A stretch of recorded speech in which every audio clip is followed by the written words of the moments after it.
সারা বছর নিরন্তর তিনি ঝড় তোলেন রাজনীতি আঙিনায়।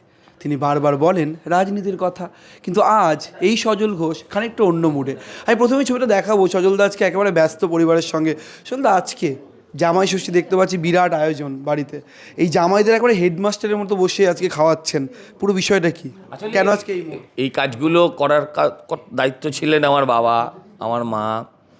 তারা তো আর আজকে নেই, তো ফলে এখন ওইটুকুই একটু বসে থাকা, বাকি সব আমার বোনেরা, শালিরা, আমার বউ এরা করে। কারা কারা এসছেন মূলত আজকে, যদি একটু পরিচয় পর্বটা সেরে নেন?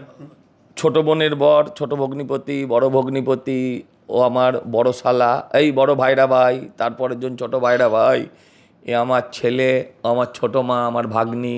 প্রদীপবাবু চলে যাওয়ার পর আপনার কাঁধে একটা গুরু দায়িত্ব, আপনি নিজে শ্বশুর আপনার নেই। এই যে আজকে রিচুয়াল, আমার বাবাও বিরাট পালন করতো না, আমার বাবাও বসে থাকতো, আমিও বসে থাকতাম। এত মজাই থাকেন কি করে, এত এত চাপে করতেন, আমার জ্যাঠাই মারা করতেন, হ্যাঁ, আর আমার বাবাও বসে থাকতো, আমিও বসে আছি। এত চাপের কাজ, সারাদিন নিরন্তর রাজনীতি, জনপ্রতিনিধি মানুষের কাছে যাওয়া, নানান একটু পরে দিনের শেষে তো ঘরে ফিরতেই হয়, তো সে ঘরের কথাও তো মাথায় রাখতে হবে। বৌদি, আজকে মূলত বাড়িতে অতিথি সমাগম হয়েছে, কারা কারা এসছেন মূলত? দেখতে পাচ্ছি পেছনে আপনার একেবারে আত্মীয় দুই ননদ, বড় ননদ, ছোট ননদ, আমার দিদি, আমার ছোট বোন, আর এটা হচ্ছে আমার ছোট নন্দাই, বড় নন্দাই, আমার বড় জামাইবাবু, ওটা আমার ছোট বোনের বর অর্ক, আর আমার ছেলে, আমার ভাগ্নি। আজকে কি কি আয়োজন, কি কি হলো, মানে কি কি আজ জামাই ষষ্ঠী উপলক্ষে স্পেশাল মেনু? ষষ্ঠী স্পেশাল মানে সব সব মানে হচ্ছে ডাল থেকে 5 রকম ভাজা থেকে, ইলিশ মাছ ভাজা, ভাপা, চিংড়ি মাছের মালাইকারি, মাটন, সব কিছু, পোলাও, ভাত, সব কিছু, আর মিষ্টি আর আম তো আছেই। সারাক্ষণ সজলবাবু বাইরে থাকেন, আজকে এই যে রিচুয়ালের দিন আপনারা একসাথে রয়েছেন, একটু সময় পাচ্ছেন, কতটা ব্যস্ত থাকেন? দাদা খাওয়া দাওয়া ঠিক করে করেন?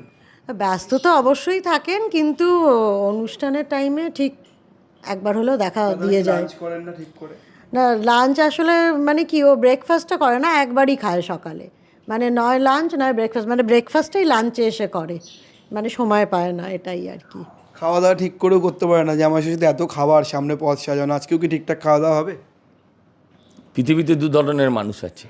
এক ধরনের মানুষ যারা খাওয়ার জন্য বাঁচে, বিশেষ করে বাঙালিরা।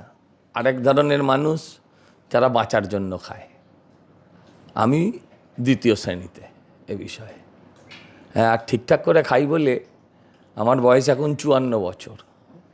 আমি ছেলের সাথে লড়লে আমার ছেলেও লড়তে পারবে না, ও ব্যায়াম করে সারাদিন। না না, এখন লক হয়ে যাবে, যদি পাঞ্জা লড়ে এখন লক হয়ে যায়, এখন আর মানে কেউ কাউকে ফেলতে পারে না পাঞ্জাতে, মানে ওটা হয় মাঝে মাঝে, তাই বলছি।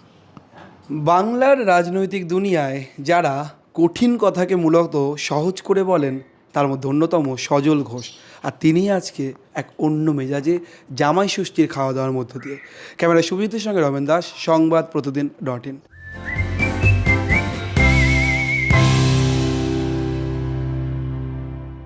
ফলো করুন সংবাদ প্রতিদিন ডিজিটাল।